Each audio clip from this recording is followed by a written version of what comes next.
Iconic star Allu అర్జున్‌కి 2024 చివరిదికై చాలా ఇబ్బంది పెట్టిందనే చెప్పొచ్చు. అసలు మామూలుగా ఉంటే పరిస్థితి ఇంకొకలాగా ఉండేది. 2024 బిగ్గెస్ట్ స్టార్ ఆఫ్ ఇండియన్ సినిమాగా అయితే అల్లు అర్జున్ అవతారం ఎత్తుండేవారు. కానీ ఎప్పుడైతే తన సినిమాకి ప్రీమియర్ సందర్భంగా స్టాంపేజ్ జరిగి ఒక మహిళ ప్రాణాలు కోల్పోయింది. ఆ తర్వాత తెలంగాణ గవర్నమెంట్ దాన్ని ఎంతో సీరియస్‌గా తీసుకుంది.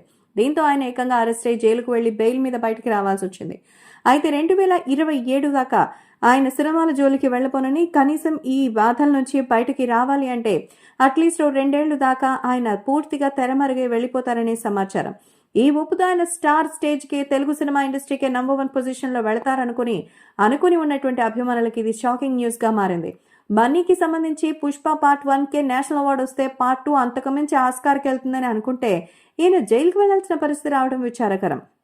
సో తన నెక్స్ట్ సినిమా త్రివిక్రమ్తో చేయబోతున్నట్టుగా అయితే తెలుస్తోంది. ఎప్పటికప్పుడు స్క్రిప్ట్ వర్క్ ని కంప్లీట్ చేసి త్రివిక్రమ్ అయితే పుష్పకి, అదే అల్లు అర్జున్ కి అప్డేట్స్ అయితే ఇస్తూ వచ్చారు. ఆయన అరెస్ట్ జైలుకు వెళ్తున్న సందర్భంలో స్టేషన్ వరకు కూడా వెళ్లారు త్రివిక్రమ్.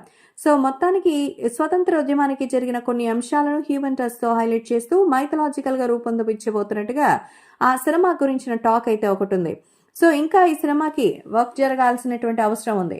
ఎందుకంటే అలవైకుంఠపురంలో అనేటువంటి సినిమాతో మరి బ్లాక్ బస్టర్ హిట్ ఇచ్చారు అల్లు అర్జున్ కి త్రివిక్రమ్. కాబట్టి ఈ సినిమాకి ఆయనకి గ్రీన్ సిగ్నల్ ఇచ్చారు. సో 2027 స్టార్టింగ్ వరకు రిలీజ్ కావడం అయితే కష్టం. పూజా హెగ్డేనే హీరోయిన్ గా ఉంటుందనే ఒక టాక్ కూడా వినిపిస్తోంది. ఏది ఏవైనా బన్నీ ఫ్యాన్స్ అయితే ఒక పక్క సంతోషపడాలా, ఇన్ని సంవత్సరాలు సినిమాకి దూరం అవుతున్నందుకు బాధపడాలా అర్థం కావడం లేదంటున్నారు. సో ఏది ఏవైనా ఈ సినిమా నేషనల్ కాదు, ఇంటర్నేషనల్, పాన్ ఇండియా కాదు, పాన్ వరల్డ్ అంటూ అందరూ అనుకునేలా పుష్ప 2 అయితే హిట్ అయింది. కానీ ఇప్పుడు ఇలా అల్లు అర్జున్ మరీ 2 సంవత్సరాలు పైగానే సినిమాకి దూరంగా ఉండడం అభిమానులకి డిసప్పాయింట్మెంటే.